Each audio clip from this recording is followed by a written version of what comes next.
चटकारे लेके खाइए, बहुत यम्मी है। ज़्यादा टेस्टी है। हाँ, तो फिर एक नई रेसिपी के साथ। ये देखिए बारिश कितने तेज हो रही है, देख रहे हैं पेड़ कितने तेज तेज झील रहा है, जैसे लग रहा है कि तूफान आ रहा है।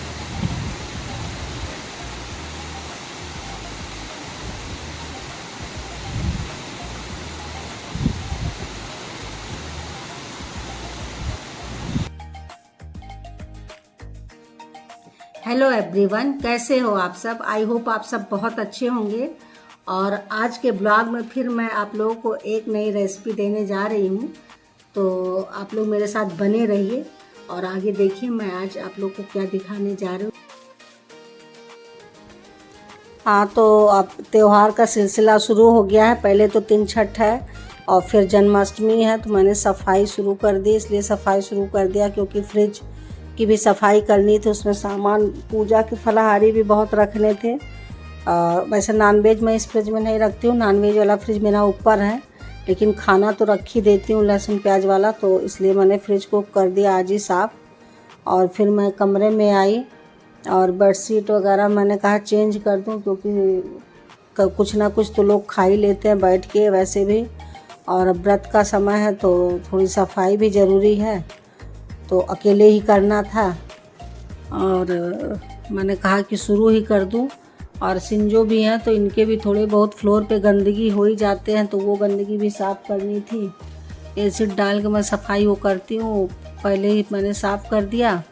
और सुबह मैं पूजा कर चुकी थी नहा के, हालांकि फिर मैंने ये सब सफाई शुरू की और मैं भूल गई थी बाल धुलना, तो मैंने सोचा पहले ये सब सफाई शुरू कर दूँ, बेडशीट वगैरह चेंज कर दूँ, पूरे घर की सफाई करने के बाद फिर से नहा लूँगी बाल धुल के। तो इस वजह से मैंने फटाफट सफाई में अपना ध्यान लगाया और बाहर का पहले अपने कमरे का बेडशीट चेंज किया, फिर बाहर ड्राइंग रूम का चेंज किया। बाहर ड्राइंग रूम में 2 बेड है, एक दीवान है और एक डबल बेड है, तो पहले डबल बेड को ठीक किया। और पिलो कवर क्या है कि कुछ मैं तो पहले से ही कवर लगा दी हूँ, क्योंकि वाइट पिलो तो गंदे बहुत हो जाते हैं और उन पे भी मैं जल्दी कवर लगा दूँगी, जिससे ऊपर कवर निकालो तो अंदर कवर साफ़ रहे। तो बाहर वाले पे अभी मैं नहीं लगा पाई हूँ। फिर मैं दीवान पे गई और दीवान का बेडशीट चेंज किया, और वो पिलो कवर का डोरी पता नहीं कैसे फंस गया था, खुल ही नहीं रहा था। कई गार्ड किसी ने लगा दिया होगा, पता नहीं किसने लगाया, मैं देख नहीं पाई कौन लगाया। और मैं काम तो मेरे घर में कुछ ना कुछ कई लोग आते रहते हैं, तो कुछ कभी किसी से कह देती हूँ, पता नहीं किसने लगा दिया, खैर किसी तरह से खुला। और फिर मैं चेयर का भी कवर मैंने चेंज किया और टेबल साफ़ किया। टेबल का इस पे भी लोग बैठ के खाना खाते हैं, तो इसको भी चेंज कर दिया। मैंने कहा चेंज ही कर दूँ, कुछ भी रखा जा सकता है। और 3 छठी भी कल है, तो उसकी भी तैयारी करनी थी। और डाइनिंग टेबल साफ़ किया, फिर बेटे के कमरों को वहाँ का भी बेडशीट चेंज किया। और बेडशीट चेंज करने के बाद फिर मैं गई नहाने और नहा के आई, बाल धुल लिया। और फिर अब आगे देखिए, आगे का काम मैं फिर शुरू करती हूँ।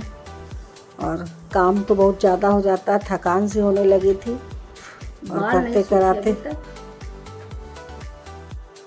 आज मैं आप लोग के लिए फिर एक नई रेसिपी लेके आई हूँ और बहुत यम्मी है। कभी आप सब्जी नहीं बना पाते हो तो आप इसको बनाइए, पराठे से या दाल चावल से चटकारे लेके खाइए, बहुत यम्मी है। और आगे मेरे साथ बने रहिए, प्लीज़ स्किप ना करिएगा। और देखिए मैं आज आप लोग को क्या दिखाने वाली हूँ।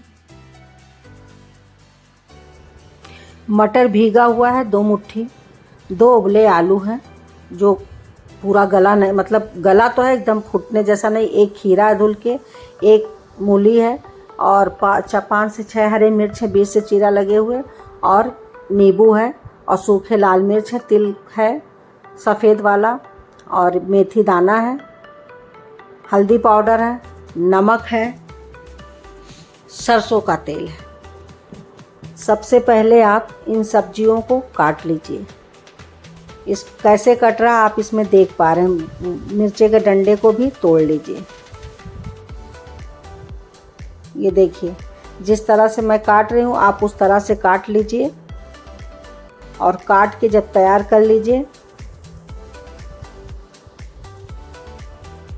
इसके बाद आलू को जो है उसी तरह से काटिएगा जैसे मूली और ये खीरा कट रहा है।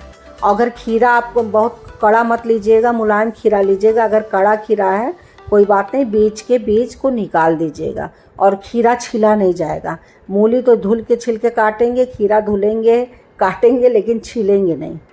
इस तरह से तब खीरा अच्छा लगता है खाने में। और आलू को छील के उसी तरह से काट लीजिए आप। इतना काटने के बाद फिर क्या करिएगा कि बर्तन में वो डालिएगा, सूखे बर्तन, मिक्सी की जार की ज़रूरत पड़ेगी आपको। और उसके बाद जो है ये गैस जला दीजिए, बिना ऑयल डाले क्या करिए, ये तिल को और सूखे मिर्चे को अच्छे से रोस्ट कर लीजिए। अच्छे से रोस्ट करने के बाद जब वो ठंडा हो जाए तो उसको बारीक पीस के रख लीजिए और अलग कर दीजिए। इसके बाद इसमें 2 चम्मच, ये पार्ट मेरा नहीं आ पाया है तो मैं इसलिए बता भी रही हूँ, वैसे तो सब बता रही हूँ लेकिन ये भी बता रही हूँ। पता नहीं कहाँ से वो कैमरा मेरा बंद हो गया था, मैं देख नहीं पाई। इसको आप सूखा निकाल के पीस लीजिए। ये तिल और जब मिर्चे का काम हो जाए इसको पीस लीजिए जैसा कि मैंने बताया रोस्ट होने के बाद। उसके बाद इसी बर्तन में आप 2 चम्मच तेल डालिएगा। तेल डालने के बाद जब तेल गर्म हो जाए तो उसमें मेथी दाना डालिए। मेथी के बाद हरी मिर्च को डाल दीजिए और मटर को डाल दीजिए। मटर कड़ा ना होने पाए उसमें थोड़ा सा हल्दी पाउडर डाल के 5 मिनट के लिए ढक दीजिए मटर को। मटर गल जाएगा तो ये देखिए मटर, ये मेरा पार्ट यहीं से आया है। आलू डाल के फ्राई कर लीजिए और उसके बाद बस 2 मिनट फ्राई करना है। फ्राई करने के बाद आप इसको बाउल में निकाल लीजिए। बाउल में निकालने के बाद इसमें आप मूली और खीरे को डाल दीजिए और नींबू को, वो तिल का पाउडर जो आपने पीस के रखा वो डाल दीजिए। उसके बाद नींबू के रस को निकालिए। मैंने आधा नींबू डाला है क्योंकि नींबू बहुत खट्टा होता है। और फिर नमक डाल दीजिए। नमक डाल के इसको ढक के रख दीजिए और ये अचार आपका 2 से 3 दिन चलता है, इससे ज़्यादा नहीं। आप फ्रिज में रख के खाइए और पराठे के साथ मज़े लीजिए, बहुत यम्मी अचार होता है। तो प्लीज़ जो पार्ट छूट गया उसके लिए वेरी वेरी सॉरी। और मैं देख नहीं पाई मेरा कैमरा कब बंद हो गया तो इसलिए उसके लिए सॉरी बोल रही हूँ। और अचार बहुत टेस्टी है, मैं तो नहीं खाई क्योंकि मुझे बीपी है और इस समय बढ़ा हुआ है। जितेंद्र भैया खाए हैं, उन्होंने अपना रिव्यू भी दिया है, उनको बहुत पसंद आया, बोल रहे थे बहुत अच्छा है। तो आप ये उन्हें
सच में अच्छा लग रहा है ना, बहुत अच्छा है।